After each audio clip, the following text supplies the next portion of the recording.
All right, we're live.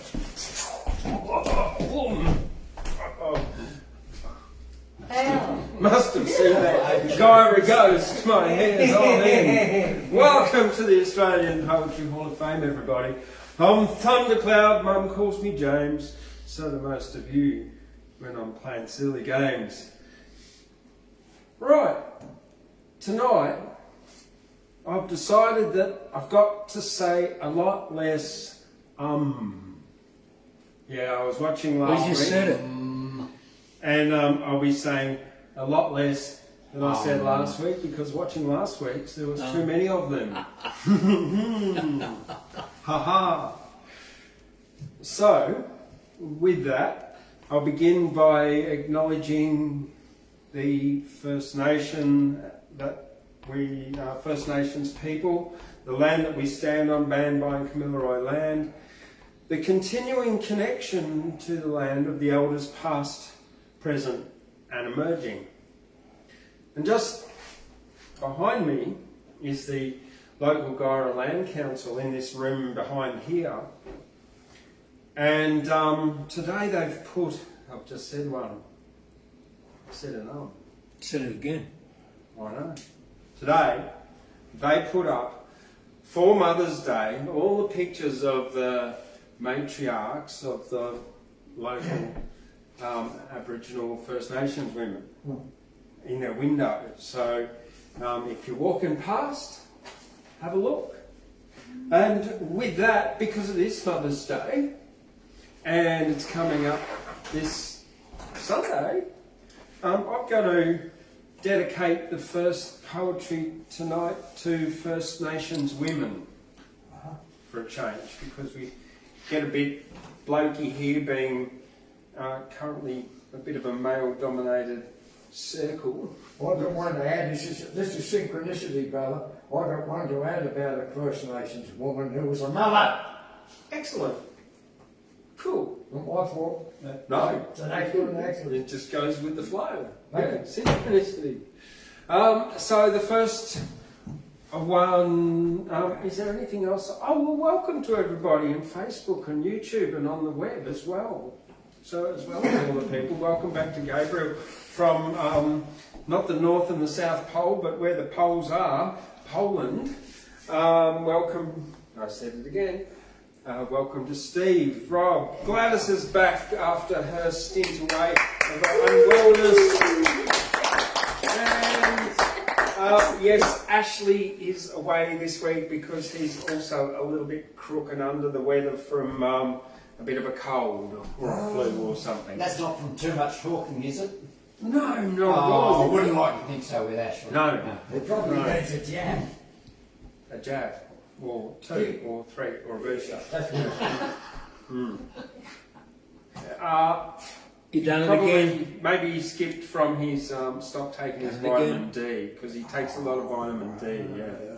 A Dreamtime Rainbow, and this one is by Esther Gardiner, who is a woman from Tinga, which is just 60 kilometres that direction or so.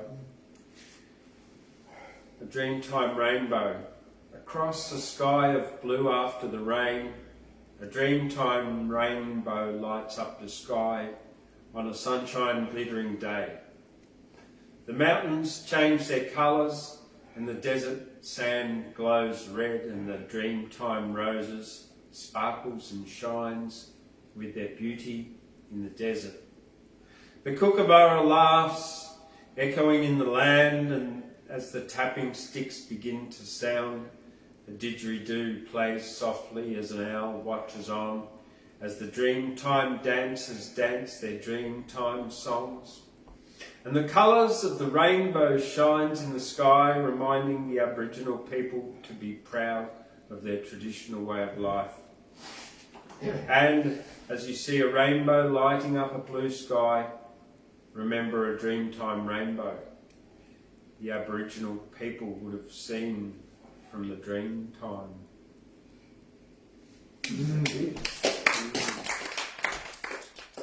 And I said one, there you go. I will I'm acutely aware of not saying it now, so that's good.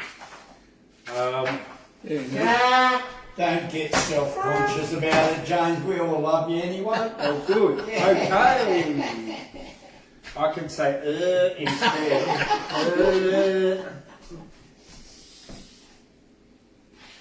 One of the reasons that sort of led me on this path into poetry, one of the people, and I guess one of the places is Minjerribah, formerly known as Stradbroke Island. And a particular poet, Oodgeroo Noonuckle, formerly known or born Kathleen Jean Mary Rusker, or later Kath Walker, Aboriginal activist, poet, educator, also served as a nurse in World War II. She was the first Aboriginal Australian to publish a book of verse. And this is one that I've got a lot of affinity for, because when I travelled down to Adelaide and picked up my bus, there was this great huge wall with these sort of concentric rings, and the painting was called Municipal Gum, like a gum tree in the city. So at the time, one of my sons was in his mid-teens, a mid-teen crisis where young men tend to get a bit grr and rebel and stuff. And I sent him this one. Reason is my two older sons on their mother's lineage have Tasmanian Aboriginal lineage, and he just sort of learnt that, and so I wanted him to sort of connect to that past aspect of his ancestry. Municipal Gum. Gum tree in the city street. Hard bitumen around your feet.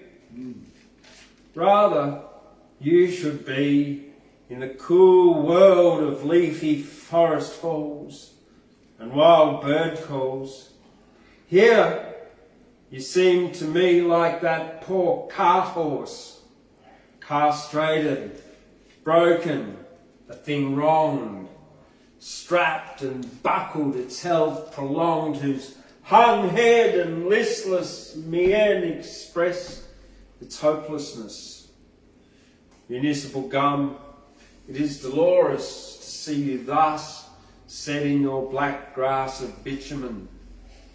Oh, fellow citizen, what have they done to us? Right.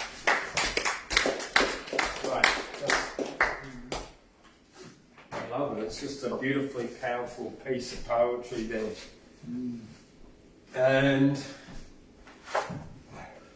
Under One Sky is a book by the Likuwala writers of North Queensland, and it's by a group of First Nations women, one of whom I met before I even started writing poetry myself, when I was living in Brisbane, before the roof even blew off back in about 2010 or so.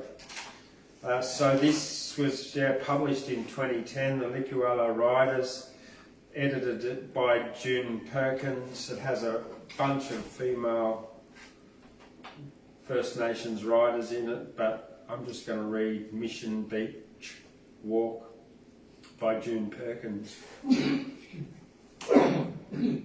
We watch clouds with halos of light behind them cross a burnt orange background, turning pink then grey. When the light fades, we see a seahorse disguised as a cloud swim the oceans of the sky. We glimpse memories, move like clouds, light and airy cirrus, becoming dark nimbostratus. They form circles, black holes, pulling us through to a dreaming place. In that place, I remember and share Kiribati.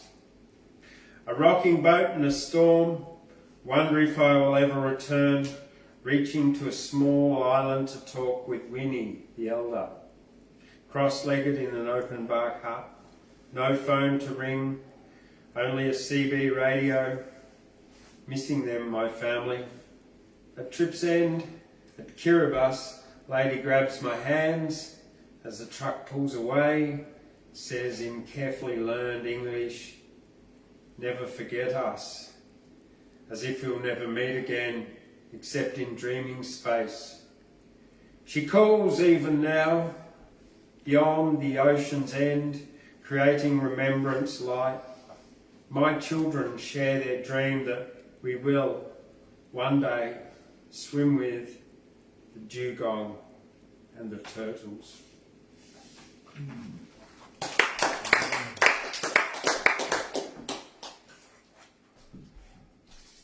Now, this week, Evelyn Araluen was given the Stella Prize, Literary Prize, for her work, which as the name of it's totally slipped me, but it's a piss take on snuggle pot and cuddle pie kind of thing. So congratulations to Evelyn Araluen on her amazing win, and I think she gets about 60 grand to practice her poetry and everything with that. Yeah. There's also the Bruce Dorr Prize is available. It's open at the moment. There's a number of prizes for poetry writers online available. So if you look them up, you can certainly put your poetry out there. This one comes from a book.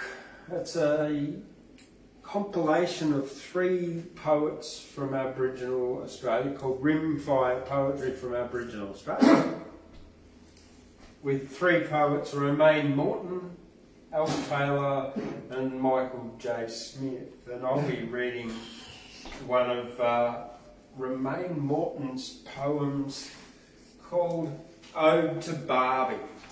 I said before tonight started, I was going to give Barbie a bit tonight. Well, this is interesting. So, the woman who wrote this is First Nations.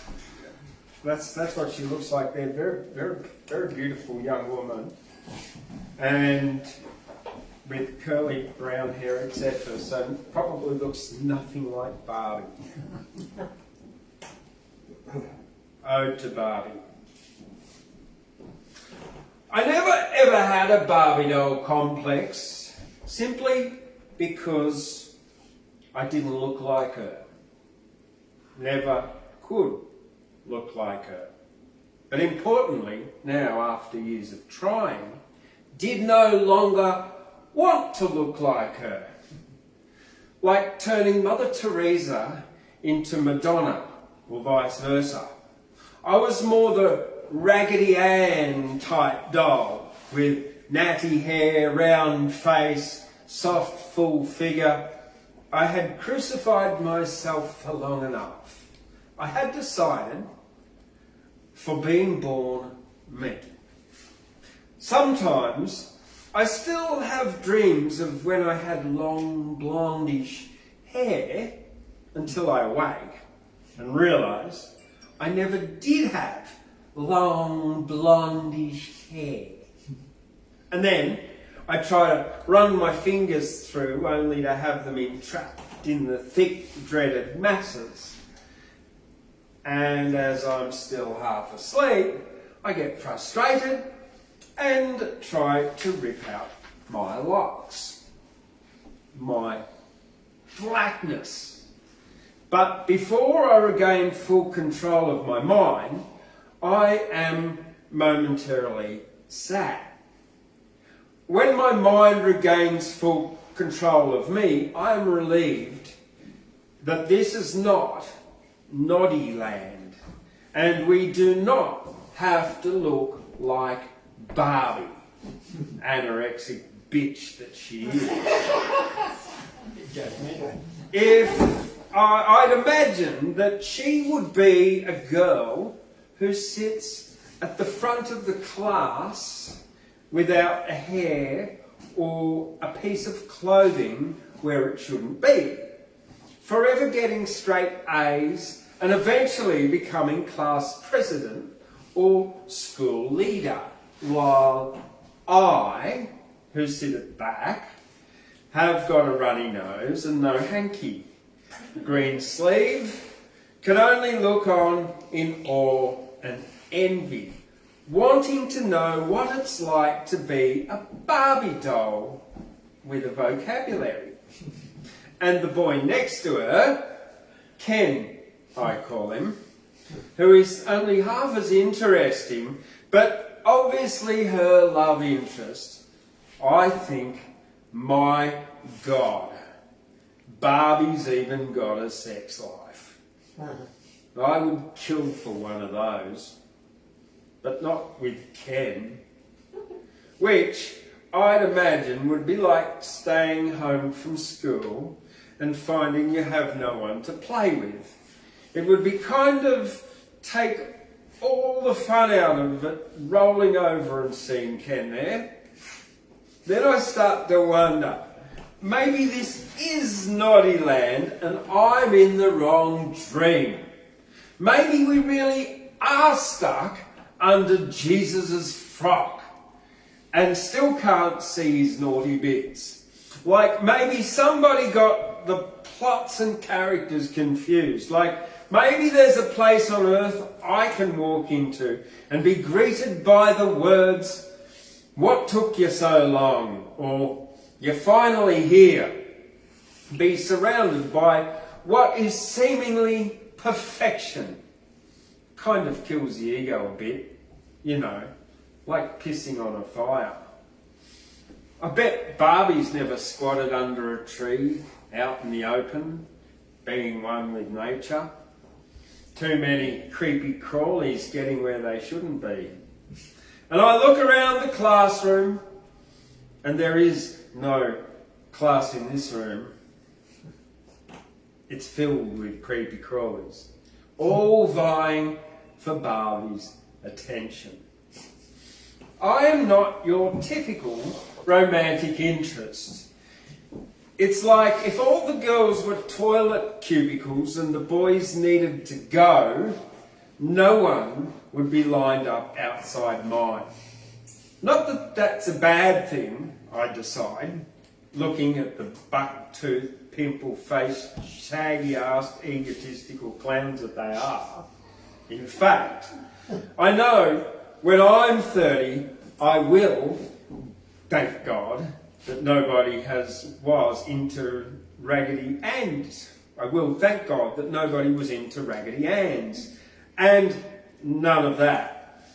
Let's do it shit and tell no one. Odd. They all knew I was odd. Thankfully, I wasn't the only one.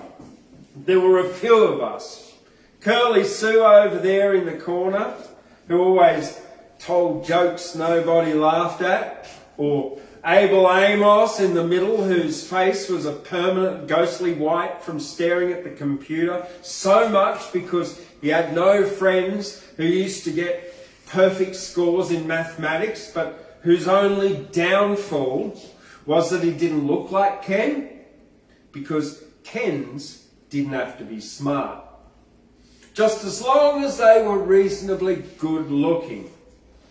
Abel Amos was kind of more a roly-poly kind of kid, but we didn't hang out together.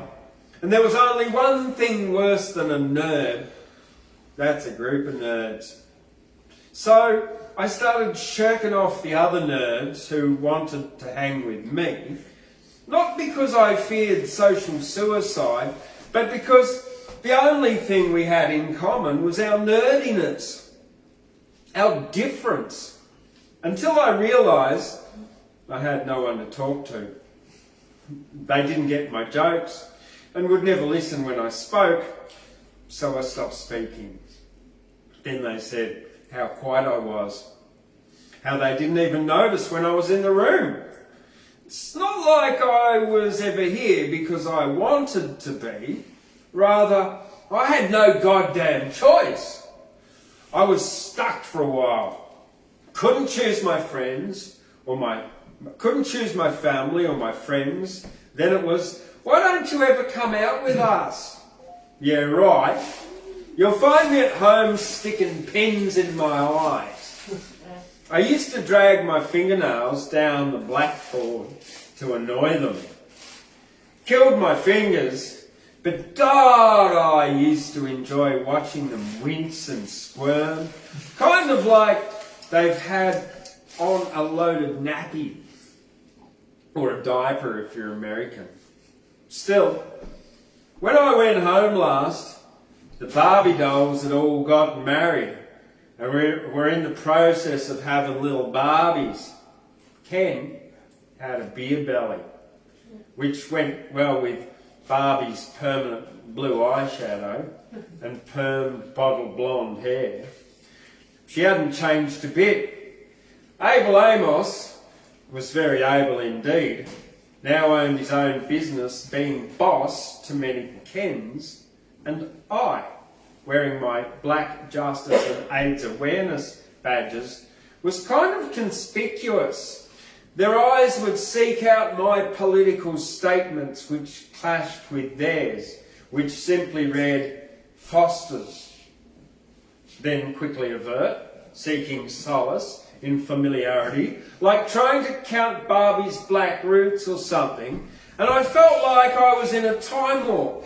Everyone who was anyone was still here, being no one except somebody's wife or husband, identity or non-identity. And I knew that this Raggedy Ann had finally found in herself, and she didn't need Barbie's goddamn permission. Wow.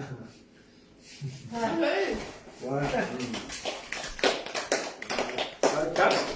And that's me for tonight with those particular wonderful First Nations female poets.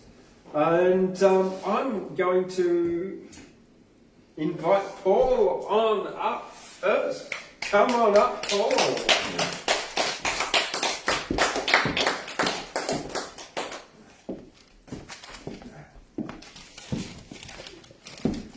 Okay.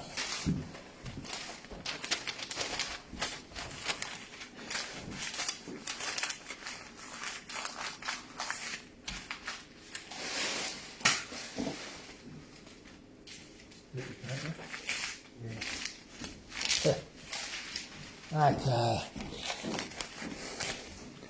All right. Poewts. He's back again. Now this fella's a very famous art collector. How renowned? Well, he's certainly a renowned art collector. Now, he has a Grecian and filtered tapioca pudding. He's got a wax apple with a tooth in it. He's got a macrame parachute. He's got a fragment of elastic of Pavarotti's underpants. He's got a cake of soap never used by Bob Geldof. And he's got the box that Madonna's virginity came in. Now, this fella's not only a renowned art collector, but he's also sometimes quite slow. How slow? Well, he bought a pair of tortoise skin shoes. It took him 3 weeks to walk out of the shop. Now, not only is he a renowned collector and sometimes slow, he's got very, very famous relatives. How famous? Well, his great-great-great-great-great-great-great-great-granduncle died beside General Custer. How died? He was camped at Little Bighorn and went over to complain about the noise. Now, this fella, you can always help him out, poets. How out? If he's lying face down the gutter, turn him on his back. Now give that fella a great big hand.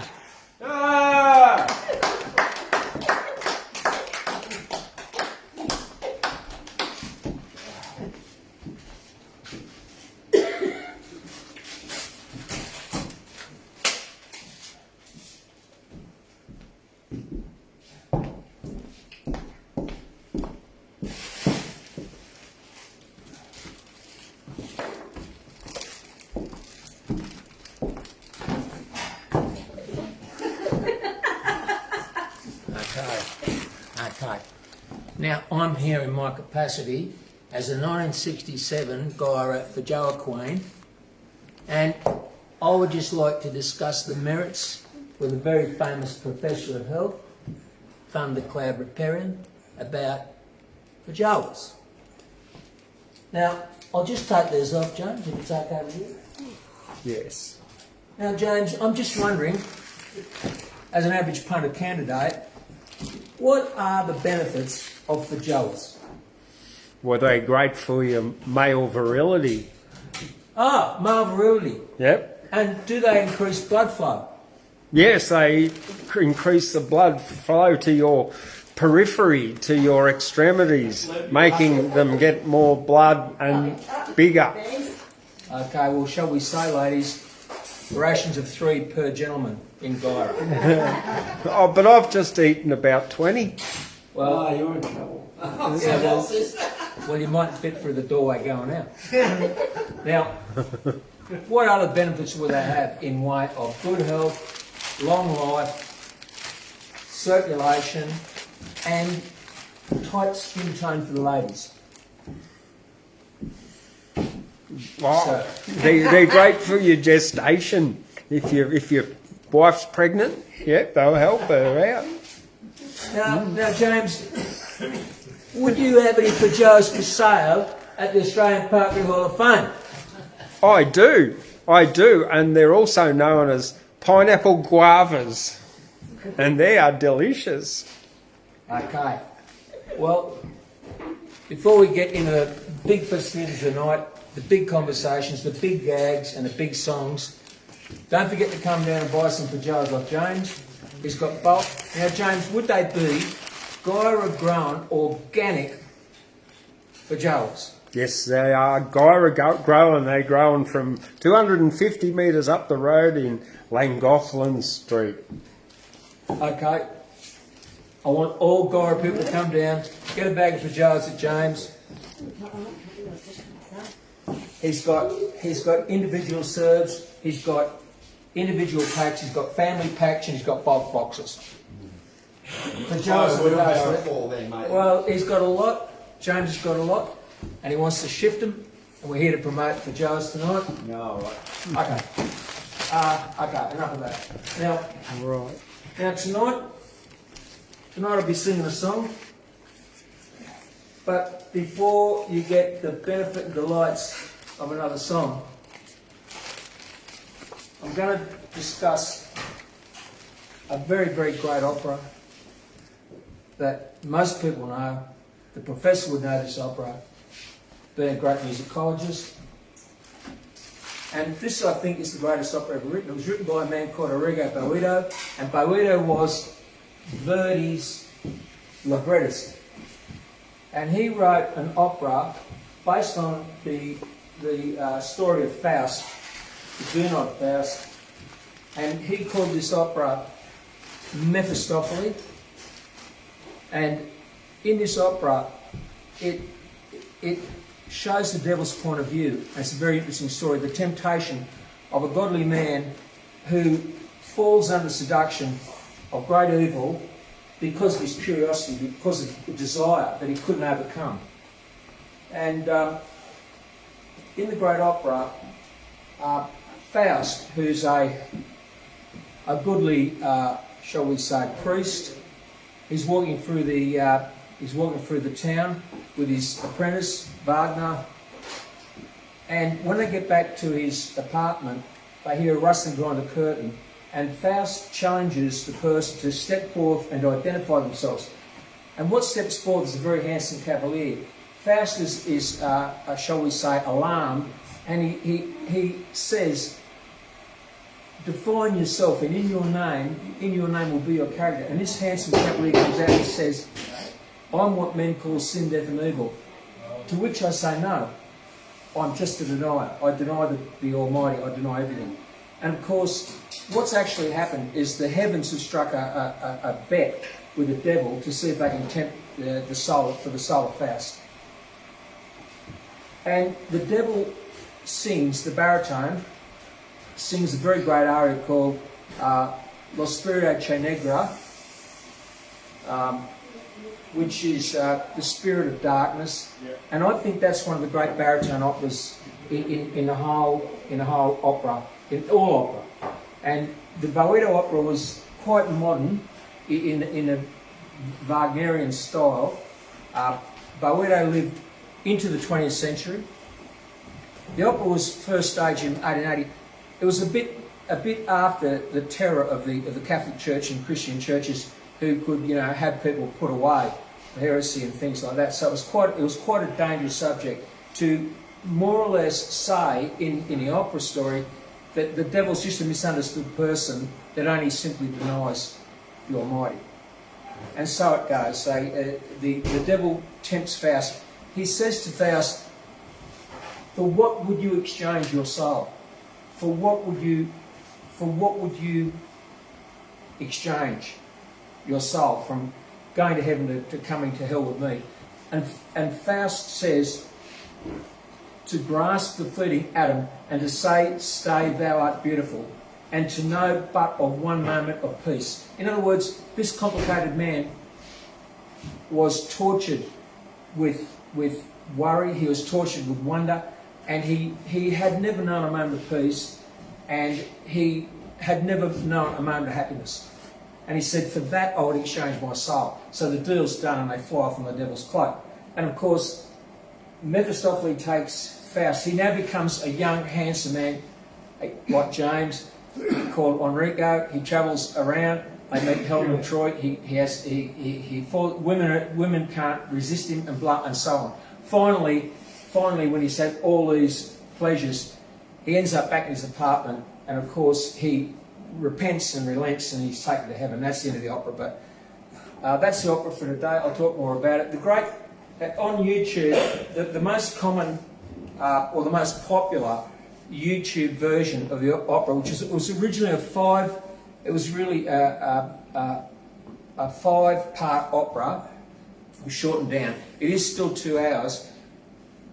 All operas are boring, and shall we say, no matter how they're staged, but the staging of the opera can never match what the poetry and the music says, because opera should be in your mind, and deepest portal in your mind. It's a mystery. You should only hear opera, not see it. So when you go to see these things, and even see the television staging, they look stupid, they look ridiculous, right?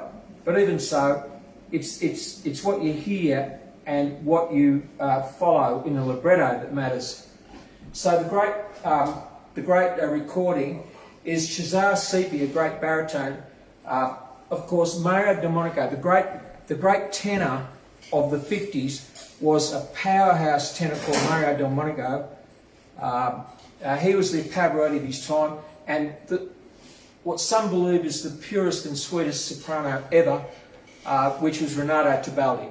So that great recording, you're better to hear the recording than to watch a performance. It'll mean more to you. There's a very good American baritone called Samuel Ramey, who does that aria very well. He's performed that opera a lot. He's very good.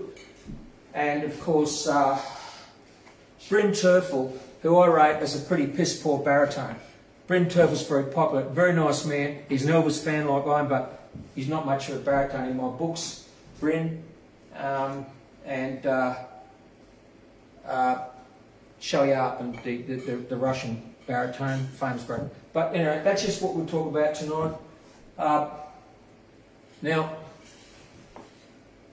I could blag on about that a lot more, but I won't, because I'm going to revive a song. I'm going to do another song. I'm going to do another song that I've already done, which is a bit piss corny. But to make it more interesting for the poets, what I'm going to do, I'm going to run a sweepstake. Now, what I need for the sweepstake, I need a bookie. That's I need me. betting tickets, and I need prizes. Now, hands up anybody who'd like to get a sweepstake ticket in guessing the song I'm going to sing tonight. You on, Steve? Yeah, everyone, James. Thanks, Bookie. Okay, everyone gets a ticket. One for Gladys. Now, of course, Thank you, there's Gabriel. Just grab one. Just grab one. Now, what happens with this sweepstake? Thanks, Professor. What happens with this sweepstake? The winning ticket is 3 Mars bars. 3 Mars bars for the winning ticket. What about a bounty? There's a band. There could be a bounty there too. We're running dry. Now the second prize, of course, gets 2 Mars bars and so on. So now has everybody got? Stay stum. I don't announce your ticket. Okay, stay stum. Now, has everyone got a ticket? Yes. Everyone got a ticket? Yes. Okay. Now, what I'm going to ask James to do now is to read out the top 3 songs. Now, the top 3 songs, please, James. Well, number 1, the fields have turned brown. Do we have a winner? Oh! Come up, get the win. 3 Mars bars for Gladys. Oh! Come up, Gladys. Wow. There you go, Gladys. Hang on, where's the Mars bar? You've got to find the Mars bar, right? Give her in there. There you go. There you go. There's we go. Now, second prize. Number 2, I am woman. Oh! Who's got I Am Woman? Over there. What? I'm woman. You got a prize. You won. You got a prize. Oh, yeah. You get 2 Mars bars. There you go. That's great. I am woman. Right. Yeah. Crunchies. Okay. That's that. Third prize, Boogie. Third prize, stand by your man. Thank you, Keith. Oh, well. Is that a bad? Only one. One. 2, you got 2. Whoa! Okay, all the other punters. Everyone else gets 1. Okay. That's it. There you go.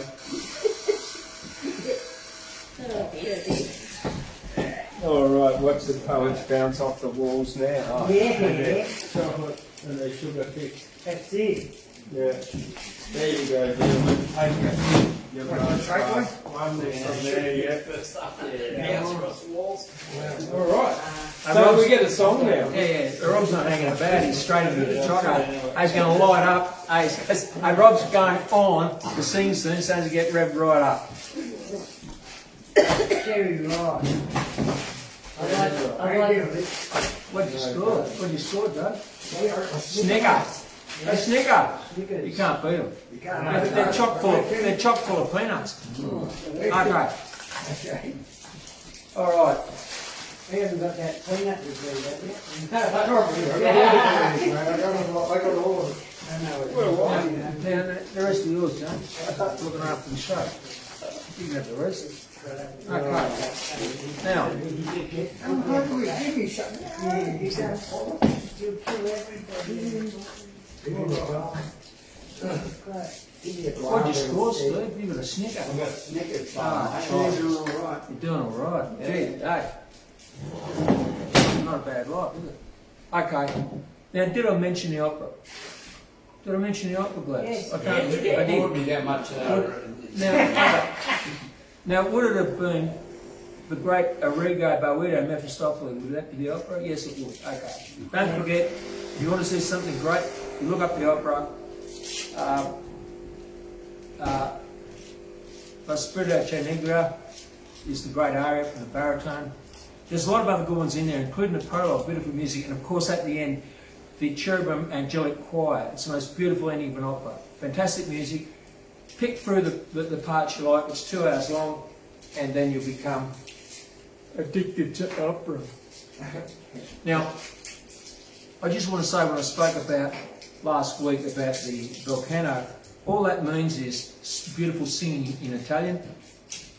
it was written in such a way that it was breathless singing with a lot of ornation, and it sounded like a human couldn't do it. Very beautiful singing. That was the volcano style. That was all that meant. And I also must mention from last week too that the great Marilyn Horne, she did the voice recording of Carmen Jones the movie. She sang Carmen Jones. It was voice dubbed, but she was the singer. So I don't know if Professor's caught up with all the shows when he's over there in Dubrovnik, all in places in Poland, but you wouldn't have heard the last couple of shows. You haven't been watching the shows? Okay. All right, well this song tonight, this song tonight is a recycled song, Vincent. It's one you know and love. Meant to recycle. Yeah, I'm recycling. Yeah, sure. No, I've caught the disease in this place. Yeah. Because I just hear the same stuff. Oh, I'm going to do it the same myself. No, I've run out of material. No, but I've run out of gear. So I just recycle. Yeah, You know? No, that works for everyone else. And this one. Now, who got 3 Mars bars? Gladys. I did. What's the song called? I forgot. Have you got your ticket? No, John's got the ticket again. Jane's got the tickets. Oh, Jesus. yes. What was the top of the hit parade, James? Something brown, something? Something brown it was. Yeah. Those brown, yeah. Don't turn my brown eyes blue. That'd be good, wouldn't it? Yeah, that's right. No, it wasn't that. That's too long. Okay. It's in the bag next to Gladys there. All right. Think of some, Gladys. No, that's not it. Come on, I'm just joshing. The foils have turned round. That's it. That's your winning That's ticket. yeah, Now you that's- should frame that because that's the biggest prize this year so Oh, far. right, could I? It might be part of the year, but you don't. You might be part of the year, but you don't get 3 Mars bars. Okay. Here at the Australian Poetry Hall of Fame, I sell Lion's Mane, which is really great for people who keep forgetting what song they're going to sing. You want to say that, Paul? Yeah. What was that again? Lion's Mane. Okay. It's good for your brain. Well, number one for 3 Mars bars, one by Gladys Wilson, is Fields to Turn Brown. Now, I'm not doing Iron Woman. Right? Or Stand By Your Man. Good song.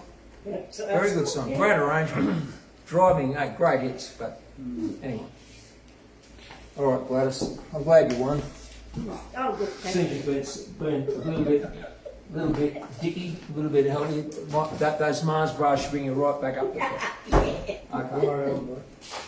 You right, Doug? Hey, Doug, is that in big writing you got for me? You want me to... It's in my writing. Oh, really? So, All no right. guarantees. Well, I've got That's some... more. No, but I've got some glasses here. Well, Oh, I've worked for the glasses. maybe you could eat some too, that might help you. Well, I might. Well, give me the before you have to suffer the punishment of another song. How about I read your poem? I don't know, I got a preamble to go with it. Oh, okay. Oh, you're going to bring me on? Okay, no, that's fine. You can read more. Oh, okay. You can read more. I'm booked. He's a one man band. Well, I know. Ah, no, I don't double book. Oh, all right. All right, just to keep the show rocking tonight, welcome back, Professor, from Poland. Welcome back, Gladys, from Lone Lone. And we've got tonight the Rob Baker Orchestra. That's his new title. Vince is here, Fisho, Vince, Wizard, Poet, and we've got Doug.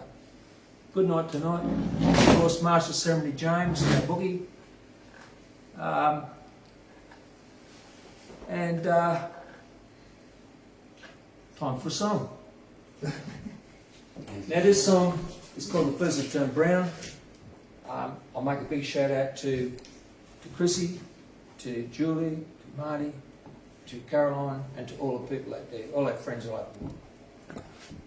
This is a Stanley Brothers song, another bluegrass song from the 30s or 40s or sometime like that, in the black and white era. I left my home to ramble this country. My mother and dad said, son, don't go wrong.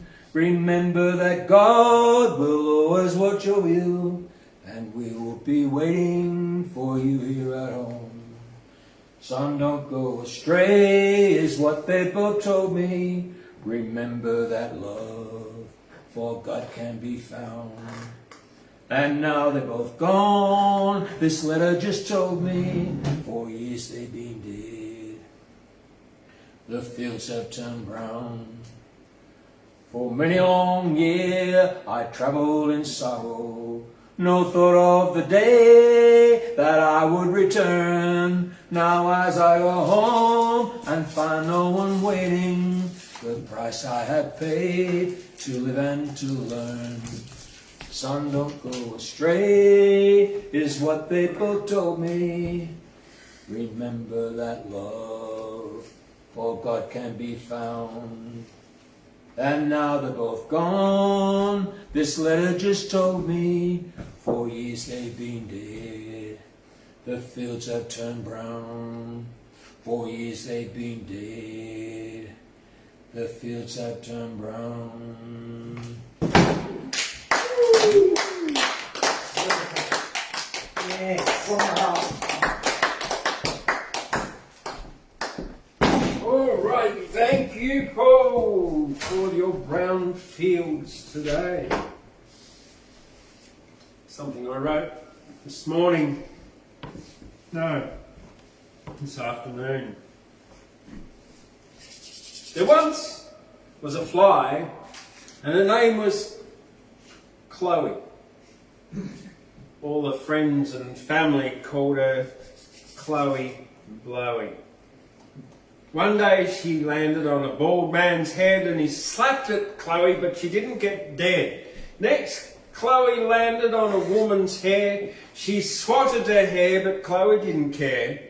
Then Chloe landed on a man who was fat. Chloe dodged the fly swatter and didn't end up flat. Chloe was a blowy who landed on a poo. If you were a blowfly, wouldn't you do too? Then Chloe Blowy landed on a dead duck. Chloe Blowy was suddenly hit by a truck. And Chloe Blowy died and went splat like a toad because Chloe landed on a dead duck on the road.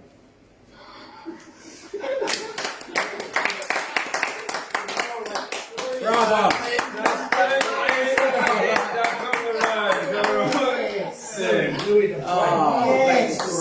He's back to his finest. Yes, he is. Okay. I am. Yeah, I've had a few psychedelic moments this week with like interesting animal things happening. Yeah. So on the psychedelic note, I think I would like to invite our old mate Steve Wordsmith up. Get And on. follow him up by Rob of the Mother of the Ducks. Good day, everybody out there in YouTube and Facebook land. It's always good to be here at the Australian Poetry Hall of Fame, and Wednesday night poetry is always a fabulous place to be. So tune in, please tune in. Many years ago I published a book, and I'm working on the second book. This book is called Where the Rubber Hits the Road in This Game They Call Life, and it was published in 13, I think, and the second book is a bit reluctant to come, but it's on the way. And a little bit of, we do some poetry from the past and things like that. I'm here in the land of the wizard, with colours of grey, pink and blue. Wonderful hats, magical canings, and fabulous high-heel shoes. Yes, this is the land that I dream in a dimension that's not always true. And I'll give you a beat on my red flashy drum that will make all unreality true. And who gives a damn if I'm twisted? And who cares less if I'm bent? Because this is the people who love me the way that I am. Because this is the man that is true. Yes, I live in the world of the party, of limerick verse and of plays, making the best of every day. with all of my friends in my haze. Yeah, it was a little poem that was put together at the time of World Expo back in '88 when I was the Wizard of the Word there, or the Wizard of Oz in Australia's Communities of Australia Pavilion, and telling tales of being wizards and such. And over the years, people give you names of being the wizard and such, and somehow you think, well, is that planned to be? Is that universal that I'm supposed to be the wizard? Because sometimes we just wonder where we come from, you know, the different places. We tell stories of icons and things that we know, redback spiders and shearers and toilets and things of that nature. But and before I go much further, I just want to say that if there was anybody insulted by the Barbie contents and Jane's rejection of all you beautiful blondes with hourglasses, come to me. I love them. Whatever shape you are, it doesn't really matter. I'm not judgmental, and I don't think I can have to live that way. No. Sorry, I missed that. Great.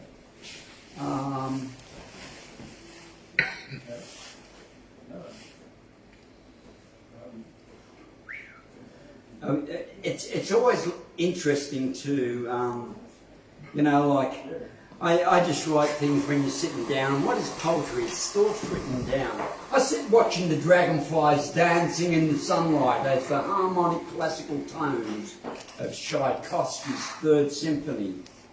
The dance is as a ballet, set by the glories of the universe and the wonders of nature. This beautiful day just shines. I sit in memories of the bliss that I share with the lovely gardens, blooming in the warmth of the early morning sun and the sounds of nature as the many birds go about their daily routine. And to a constant hum of honeybees, our part in the harmony of life, we always search for who we are and what is the purpose of my life. That is the question. The purpose of what we have is to seek our higher self and to work out the truth of life. And the journey of life is a wondrous thing. I'm very privileged to be here at this time. I find it a wonderful time to live. And I believe that hope is there, because what we see is a fabulous future coming. And I'm just thanks for being here, and that poets, the world is a better place because poets are in it. Thank you, James. Ooh.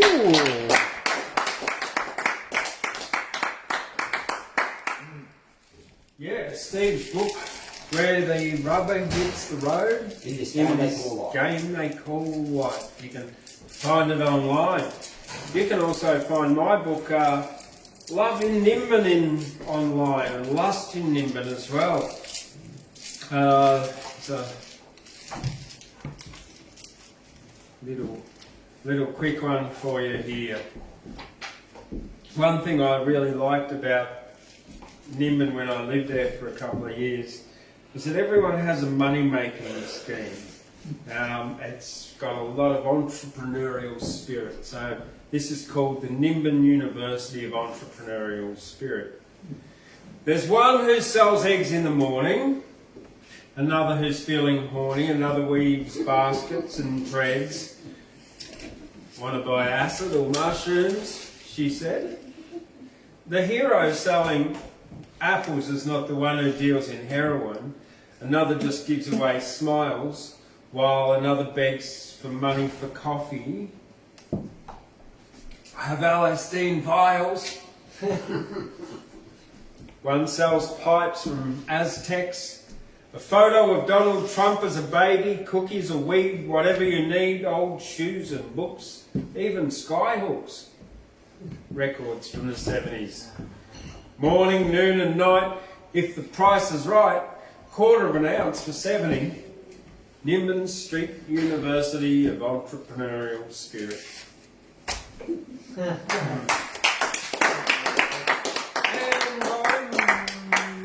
going to invite Gabriel on up to, Come on up. after a absence away in Poland, Gabriel Donleavy.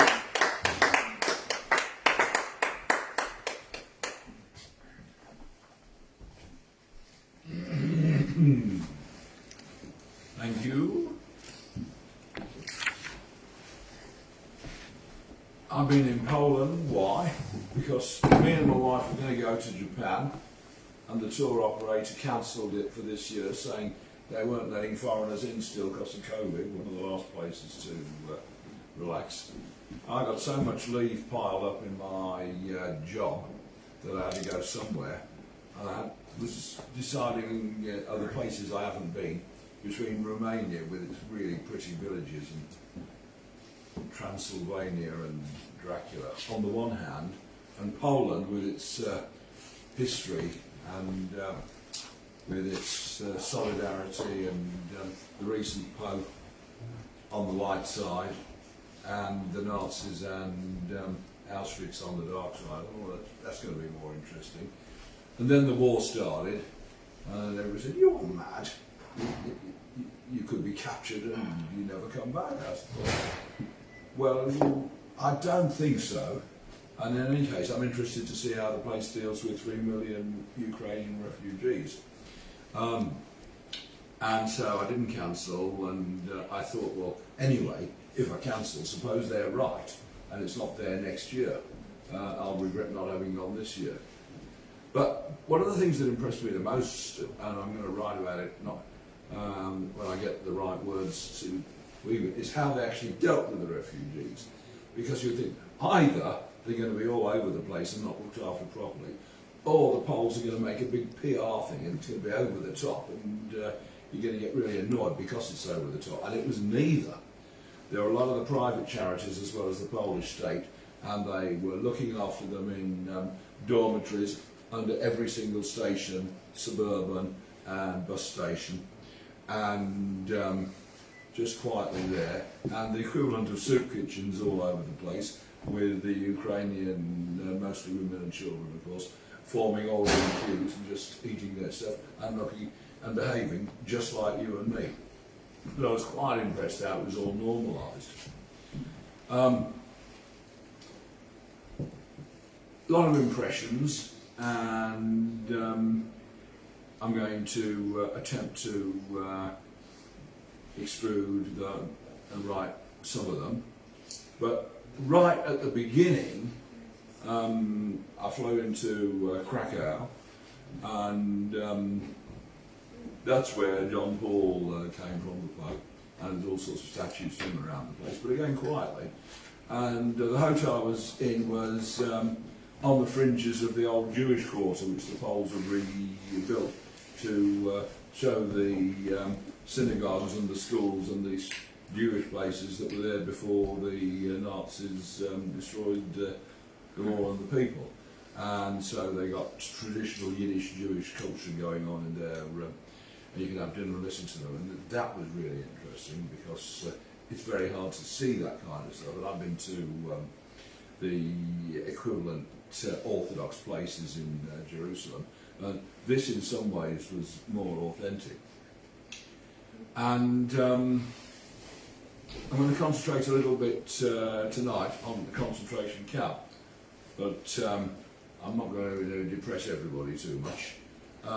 But there are some questions here for those of us who write poetry, and the vast majority who read it.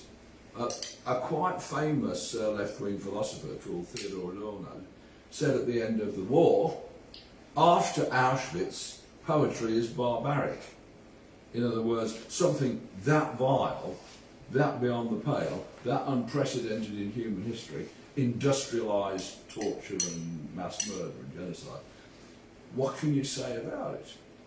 Now, in the Auschwitz bookshop, there is a book 475 pages long in English, translations of all the poems that they are aware of that have been written about Auschwitz.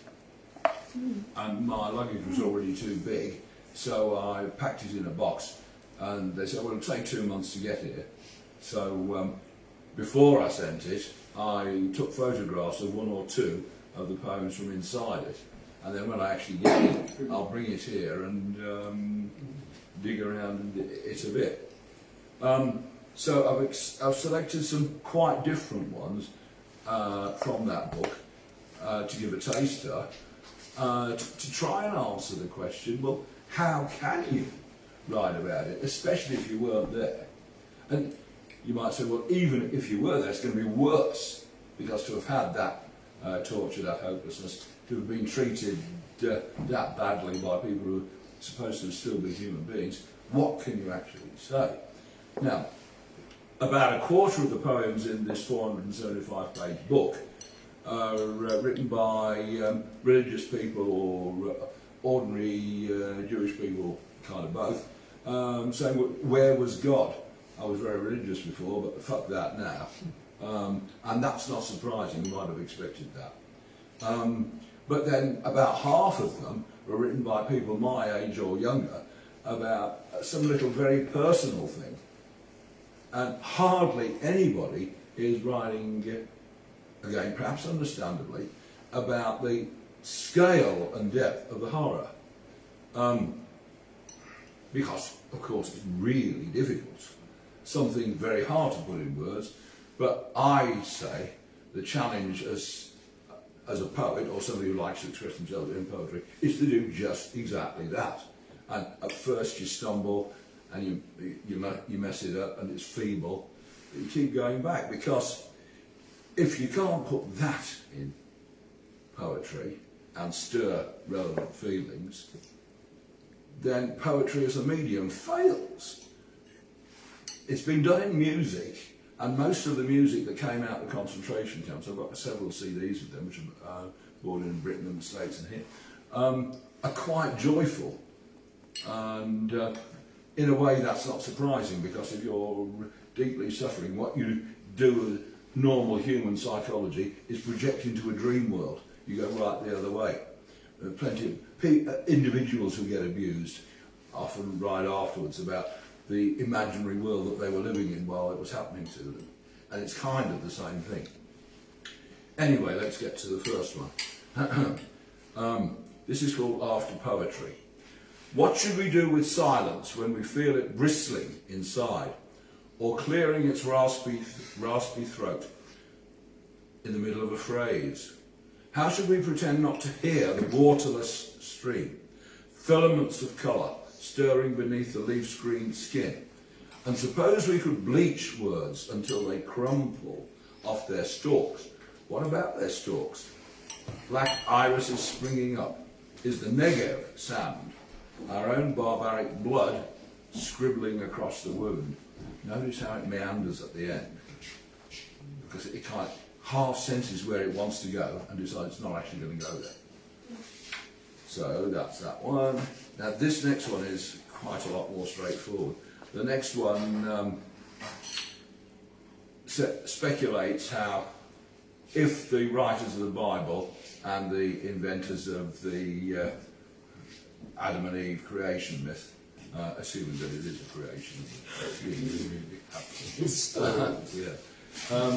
and the critical story of the fall, original sin, and God says don't eat of the tree of knowledge, but they did, and they kicked out of Eden, and so now we're all suffering.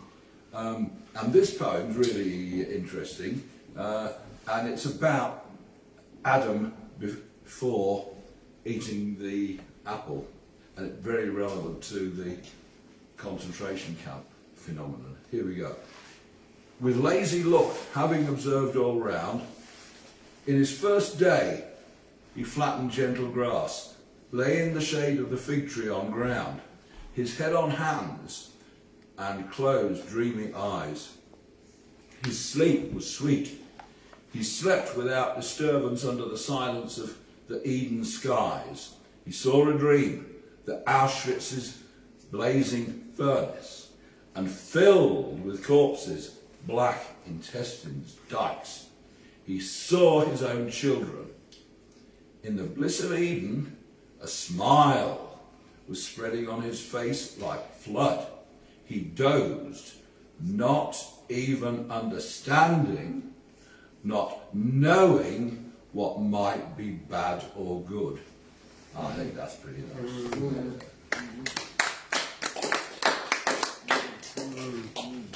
Now, the next one is a bit more vivid, but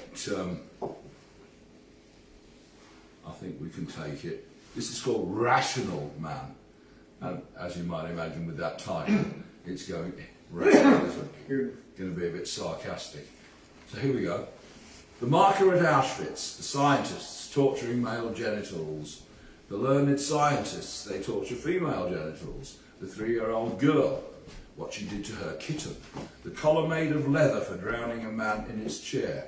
The scatter bomb with the nails that drive into the brain. The thread through the young man's splendid penis. The babies in flames. The thrust-infected reptile dead in the live wombs of girls. We didn't know we were insane. We didn't know we are insane. We say to them, you are insane. Anything you can imagine. On punishable drugs, on calm and young with a fever of 150, or on your knees. With the world of Hanoi bombed, with the legless boy in Bahmai, with the sons of man torn by man. Rational man has done. Mercy, Lord, on every living life. Yeah. And so I thought, when I first thought, I've got to do something. It'd be a real cop-out not to do something like that. And then I did something, and then I read through the whole, this 495-page book. Oh, I'm in about the middle. There are certain ones that are more direct than mine, and ones that are more indirect. Oh, and this is of the people who weren't actually there. And so I wrote this one, inspired by John Lennon's So This Is Christmas. I don't think I'll sing it because I can't compete with your splendid voice, but I'll say it in a songy way. So this is mine. This is called So This Is Auschwitz. And so this is Auschwitz. What has it become? A set of clean buildings with depths we can't plumb. Our very first death camp, but far from the last. Dark light from the gas lamp carries hand from the past. And then the chorus. Never, never, never again we discovered that was too sane. In Rwanda, then in Bosnia, now in Ukraine, have we no brain? And so this is Auschwitz. If we don't learn soon, it's Auschwitz or no escape to the moon. As some things get better, some others get worse. Send God a letter to help lift the curse. Don't die for nothing, for some tyrant's glee. To glimpse your own heaven, save community. A bit feeble at the end there, but that's a work in progress. So I'll probably do a couple more weeks on that when the book comes. But I'm not going to be anchored to that thing forever. But I want to rise to the challenge and do something good. So thanks a lot. Thank you.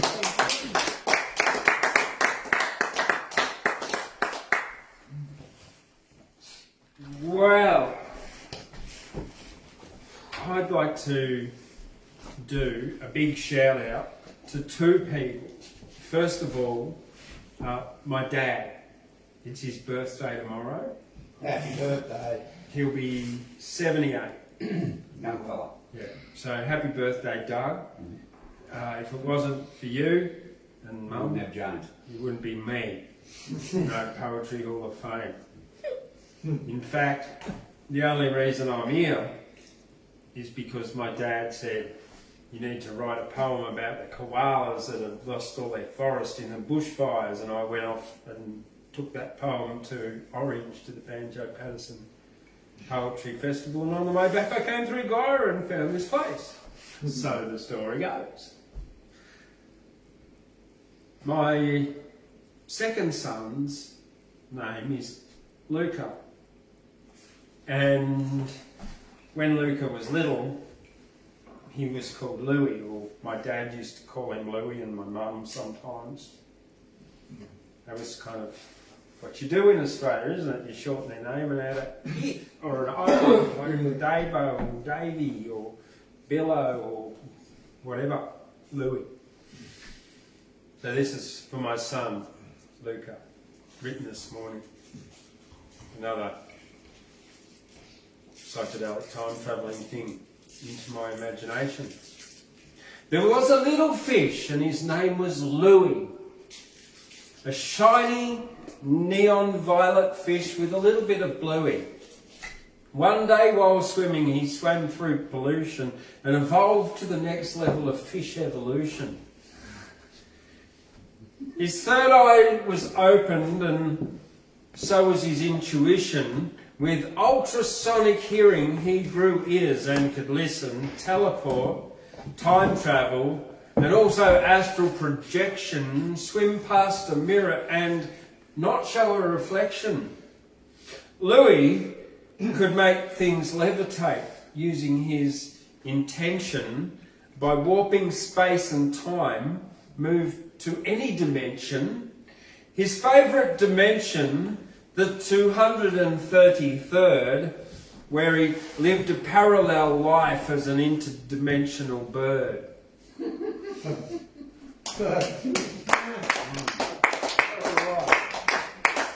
Welcome to my mind. My mind's been pretty creative this last few weeks, so I'm going to invite, I was going to invite Rob up, but then Doug, but then I'm like Vincent and Gladys, and I'm all confused. I've been tearing my hair out again, see? Doug, please, come on up.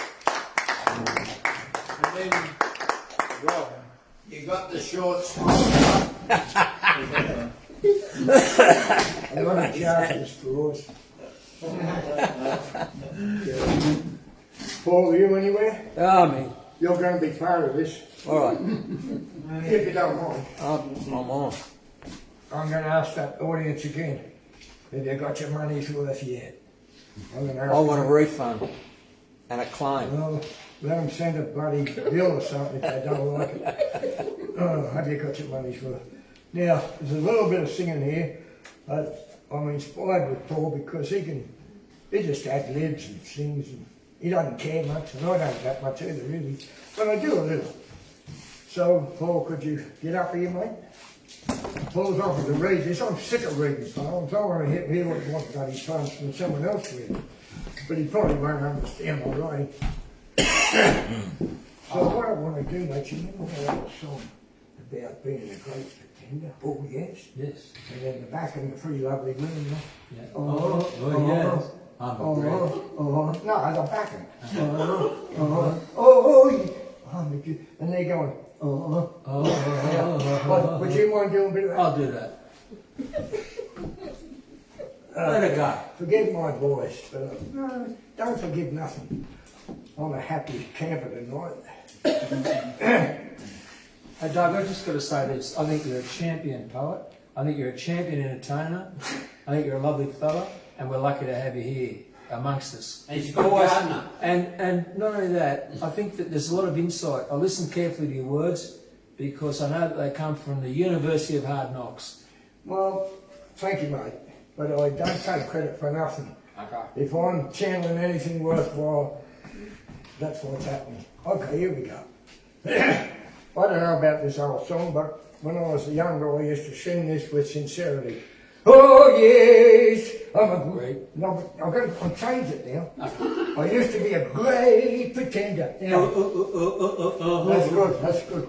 Oh yeah. But today it's. Oh no, I ain't a great pretender.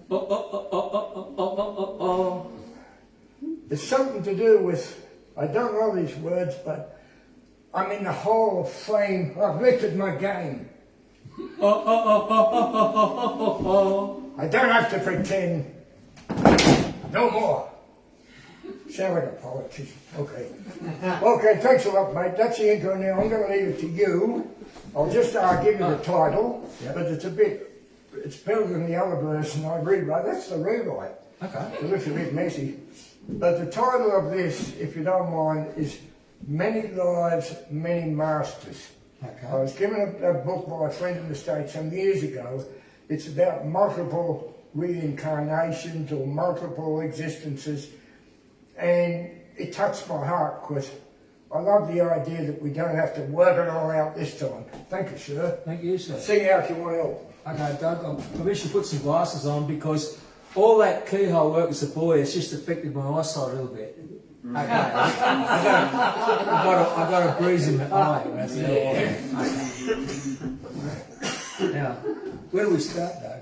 Oh, at the top. Okay. I didn't get here by accident. This lifetime ain't a fluke. If I'm not a powerful bod, I could be running this race with you. I would not get the nod. You got to pause. I would not get the nod. You got to get the nod. But you Okay. won't get it if you're not powerful. Okay. Mandela told me years ago, we're so frightened of our power. You think you all are there. No, you think you're all you are. You think you are all there? Are? No. You think you're all. No, I can't even understand my own. You think you're all you are. Okay, I'm on. You hilarious chum. You ain't a bum. Turn your switch. You're not. Turn on your switch. Turn on your switch. You're not some bitch. We need to flog your satellite. Your starlight comes on beautiful. Exactly. It takes a while, and I know I smile. I'm not the dregs I thought I was. Goodness that I always saw it, and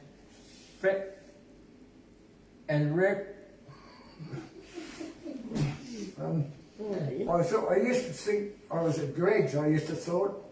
But goodness, what's that one? that's what I always thought. Embrace. Embrace with love, and earthly speak your greatness undiscovered. There's nothing I can't contemplate. No, dear, I won't consider. No deal. No deal. No deal. No deal. No deal.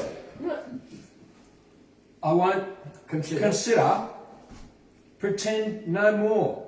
I'm filled with awe, and I'm only getting started. Exactly. I lived a life of doubt and fear. I'm waking up at last. You had to be a master just to survive your past.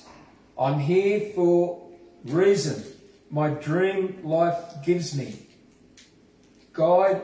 Gives me guide. Gives me guide. I'm greater every day. That's right. Thank you. I'm greater every day than I know or I sense. think that was the last one. I'm here to learn and pass it on, and I'm only getting started. No need to sound, pretend. The power in me stays till the end. Hey Doug, I've got to say this is very much your good words. I've always enjoyed this. To the end. No more. You've got The power in. I'm sorry, you go on. the power in me stays till the end. Yeah. No more. You've got it to. You piss that bit off. That's the last line. Sorry. There you go. You got it too. You've done your miles. You've done your miles. You've done your miles. If you're like me, a human being, you've lit the fuse. You cannot lose. Be grateful, friend. Your life, not seen yet, is really just beginning.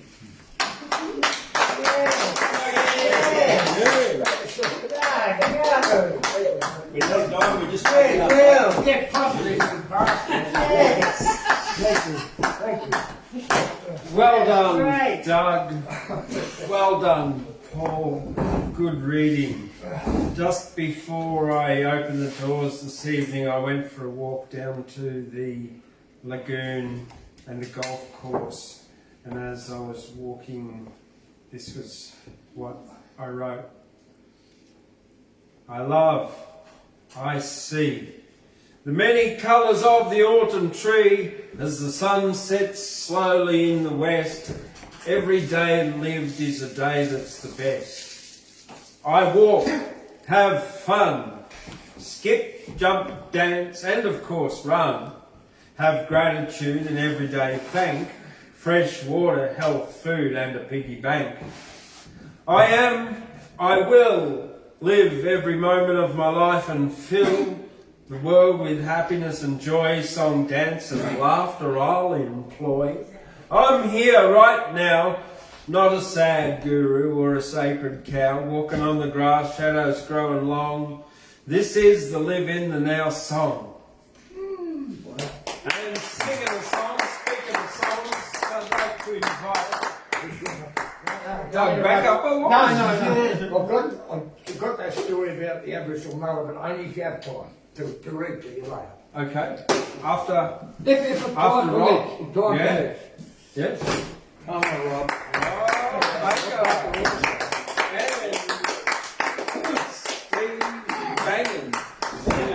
Rob Baker and Steve Bangin. Steve Bangin. Bangin' Steve. And, So wish. you don't need a chair, do you? All good. Rob stand. You're gonna get that hell of a much.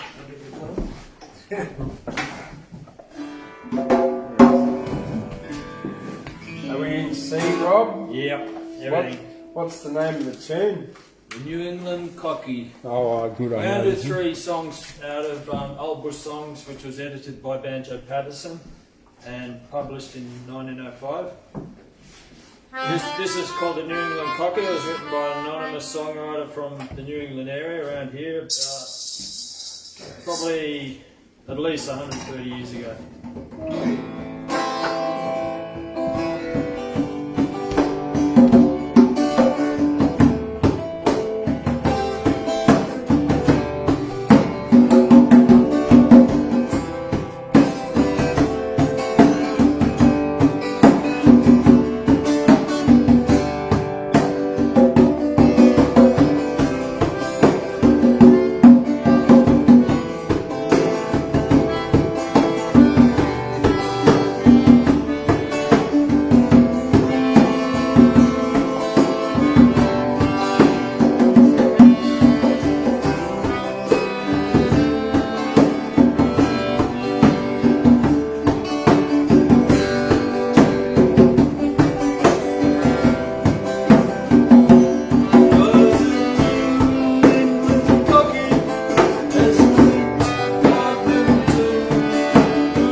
forget that I reared you on pumpkin and Pumpkin and beans. Rybuck Shearer.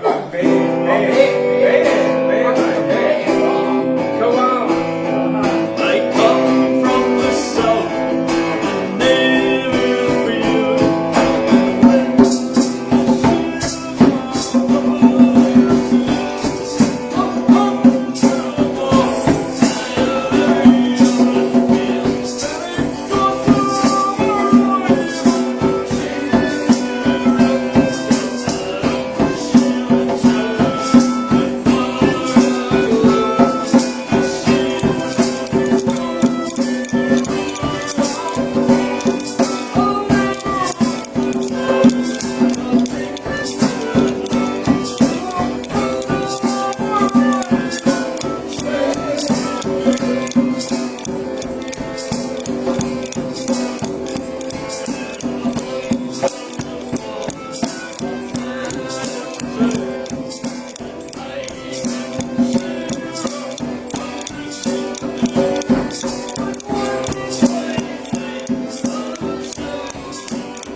No, James. No. Well, we've only got 2 more poets left. That'll be Vincent and me. All right. I want to read if you let me. Yes, and Doug. It's a funny and it's an amazing piece of literature written by a woman. Okay, Thank you. excellent. All right, well, would you like to read that now? I sit here. Yeah. Yes, excellent. Doug has got something about Mary. Yeah.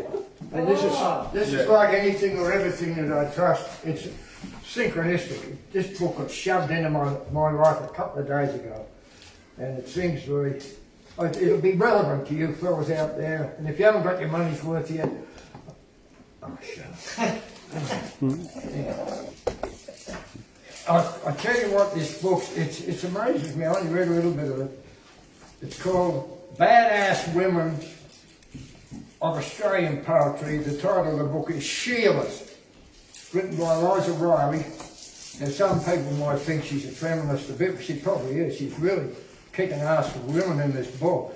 But she said she adores her husband, so let's give her credit.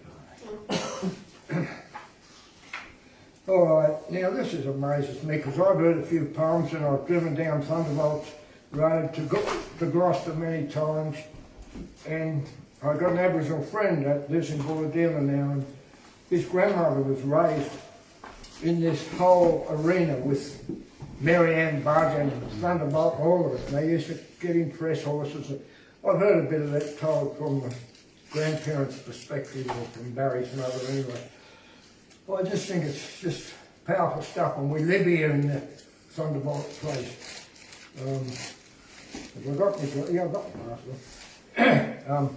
I'd just like to read a couple of paragraphs. It just, if you hear a bit more about Mary Ann Bug's history and hear a little bit about how she got this guy out of jail in the middle of Sydney Harbour by swimming through shark-infested water with a file in her mouth, it's mind-boggling. Anyway, here we go. Mary Ann Bug, here we go. Mary Ann was a boss bushranging mother who had 13 children. That means she was pregnant for 117 months. Bit of language coming up here, hope you can forgive. She was pregnant for 117 months. That's nearly 10 years of her life. To me, this chapter could have been titled Mary Ann Bug, a woman had more than 10 children. Like, is that not enough for you? Yeah. Anyway. In April 1865, Mary Ann did something that finally got her name in the headlines. Remember, she's Thunderbolt's partner. I only wrote about him. She was just chilling by the campfire with 2 of her children, minding her own business, pregnant as fuck. That's the expression. Surrounded by stolen booty. This is a humorous. When who shows up? Cops. Coppers. They were the 3rd most annoying things at the time. After finding weevils in your damper and being asked what your favourite Banjo Patterson poem was. Fucking annoying, I love it. Just shout her as a lady. A little bit more, not much. And where's her man? Nowhere in sight. He bolted faster than thunder, baby. Typical. I think a woman's writing this. Yeah. Okay, here's the last bit. Listen carefully. By now, she'd had enough. Tired of being used, abused, overlooked and underestimated. So she decides, up with this crap, she will no longer put. I love that expression. Up with this crap. She will no longer put. The newspaper described her next reasonable steps as follows, ...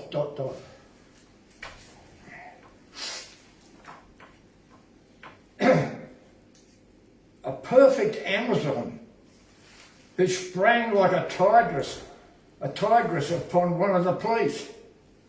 ribboning his uniform and taunting him with cowardice for seeking her apprehension instead of Thunderbolt. Finally challenging them to single combat and resisting their apprehension with such desperation that forcible measures had to be adopted to secure her. There's lots more. Woo! Okay, and Mary was a good swimmer. Oh yeah. She swam all the way across to Cockatoo Island in the middle of Sydney Harbour 3 nights in a row to take everything that Thunderbolt needed to escape from Cockatoo Island. And that's how come he escaped from Cockatoo Island, because Mary swam across and took him a rope and a file and She had a room at Balmain Cake. where she gave the horses were ready. When they got back together, she pissed off to the bush with Thunderbolt. Horses, everything's ready. She showed it all. Excellent. She's behind the scenes, mate, but anyway, shut up. Oh, she was. She was a good criminal, too. She had babies as well. Many. We're coming towards the end of the night. We've got Vincent to come up and do something that he's found very special. And then I've got a couple to end the night with. Big shout out, hello to Paris out there watching us tonight. Everyone say, hello Paris. Hello, Paris. Where?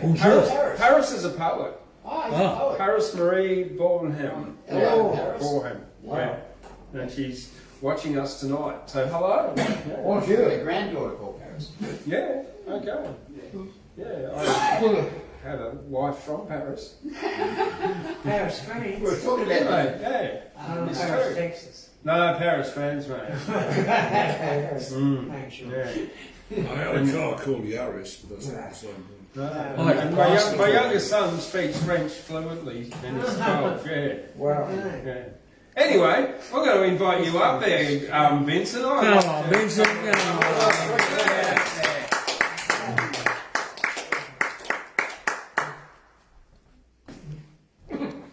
Shouldn't walk in front of the TV. Pardon me. Well, again, here we are.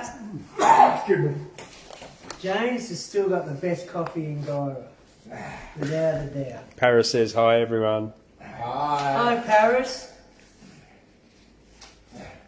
Okay, wasn't there something in the Trojan horse? Paris? There was. Anyway, the other morning I was listening to some documentary on the old YouTube machine, and a poem came up by someone called Wolfgang Grottenberg. Top my head. They said he was good as Plato.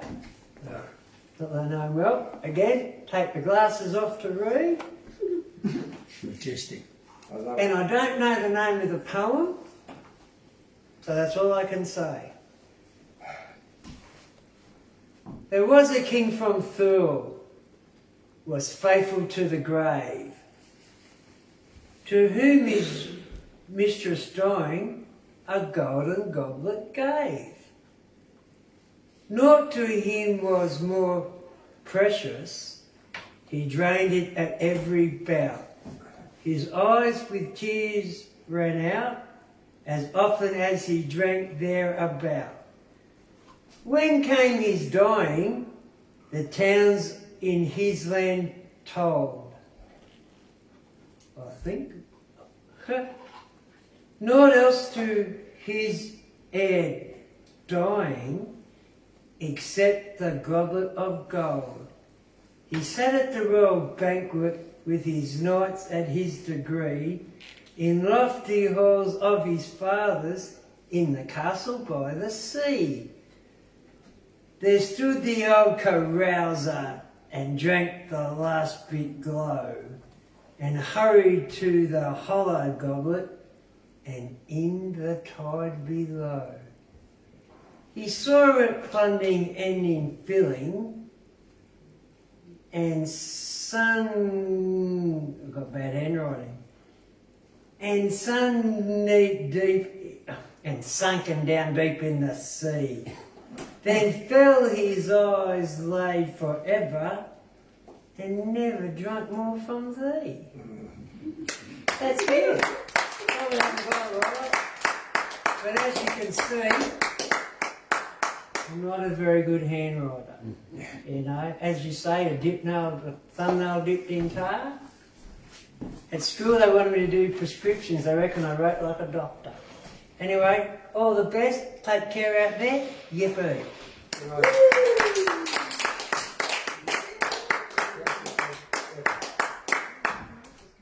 Okay, I've come with a prop. Oh, here we go. Which one's the puppet?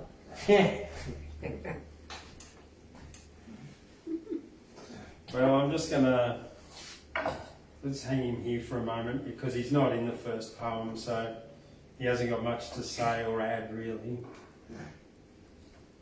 That's gonna work. Johanne Wolfgang van Gothe is the name of the poet. Oh, is it? Yeah. Okay, thanks. We knew that. No, I didn't. You do now. Yeah, I do. There I said it. No, you didn't. This one happened 5 days ago. Happened, yeah. Okay. I don't know what, like I've got a pretty active imagination at times, and so when things get a bit weird, just go with it. In 2022, when all the planets align, one cold autumn day I was feeling very fine. And that was when things started to get weird, when a purple painted paisley panda emerged from my beard. It had a cricket ball and bat and wanted to play cricket. It stuck a finger up its nose and started to pick it. As a dolphin rode a unicorn and flew across the sky, I began to wonder, am I tripping? Am I high? A gnome from outer space came from another dimension with a penguin as a pet.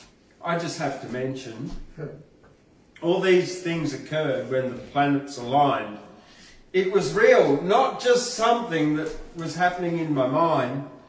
It was raining cats and dogs, they were falling from the clouds when suddenly I was in the summer sales crowds, where the bargain hunting hordes were jostling and pushing, and I was all wrapped up in bubble wrap and cushions. I bought a widget television without a remote control, and suddenly I found myself in Sydney leaning on a pole, watching a purple painted paisley panda busk and sing a song, who then asked me to accompany him and just play along. The sun was going down and the panda disappeared with its cricket bat and ball by crawling back into my beard. The dolphin on the unicorn invited me to tea. The planets all aligned, me and the gnome were free, so we teleported across the universe in the gnome's spaceship and arrived back home before we'd even left on our trip. I awoke the next morning there back in my bedroom, all because I accidentally ate a psychedelic mushroom.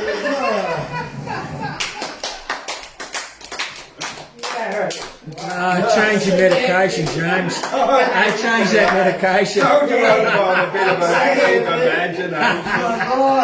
Well, look, there's more because... Wait, there's more. It's a bit of the following one is a freak called a freak-o-currency, and as there's no secret, there's been the 30-30 challenge of 30 poems in 30 days, and on the 29th, not the 30th, it was Free Write Friday. So, Free Write Freaky Friday, I figured. So, I'd like you to meet Bill. Bill? Deal. He smells funny. It's because he's a clown. Nah.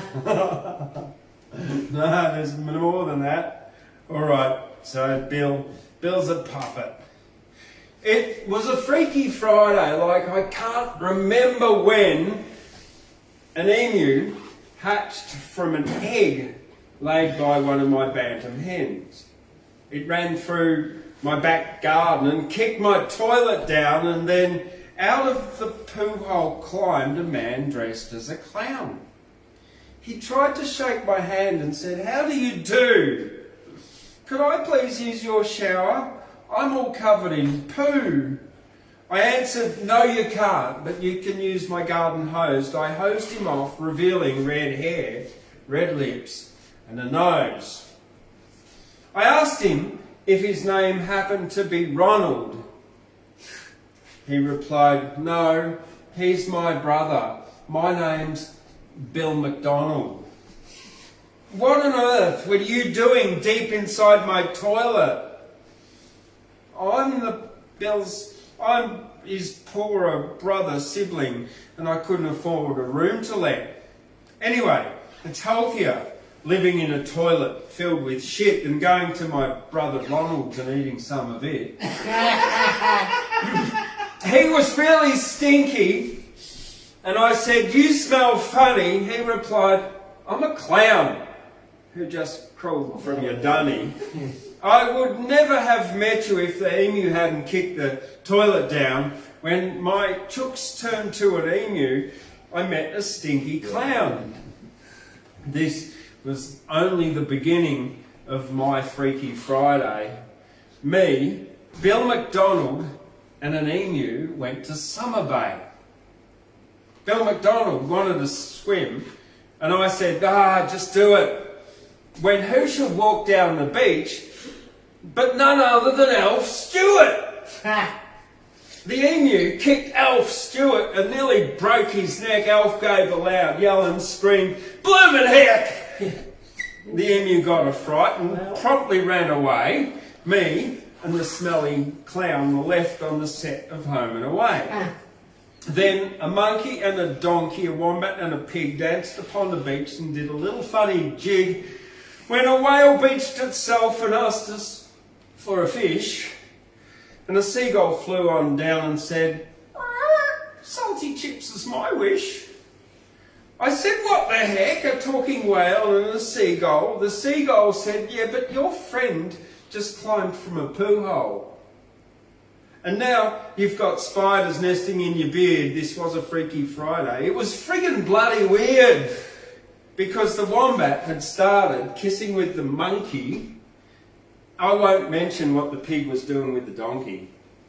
I got it on a penny farthing and promptly ran away. When I arrived home, I got on a penny farthing and promptly rode on home. And when I arrived home, I found I was all alone. And it was very smelly and my toilet was still destroyed, and it was 10 o'clock at night and I was feeling buoyed. It was only 2 hours left of this Freaky Free White Friday. So I went to bed to sleep in hope of a normal Saturday.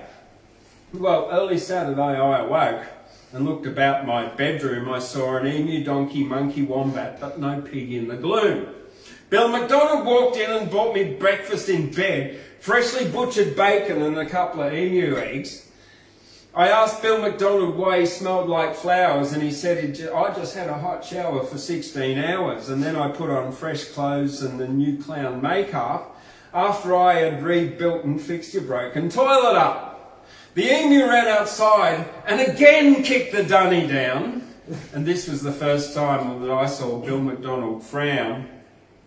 But Bill McDonald had a plan and said, "I know what to do." That Saturday evening, Bill and I dined on roast emu. Well, that's about all, and so my story starts to end. But I had many weird adventures with my new clown friend.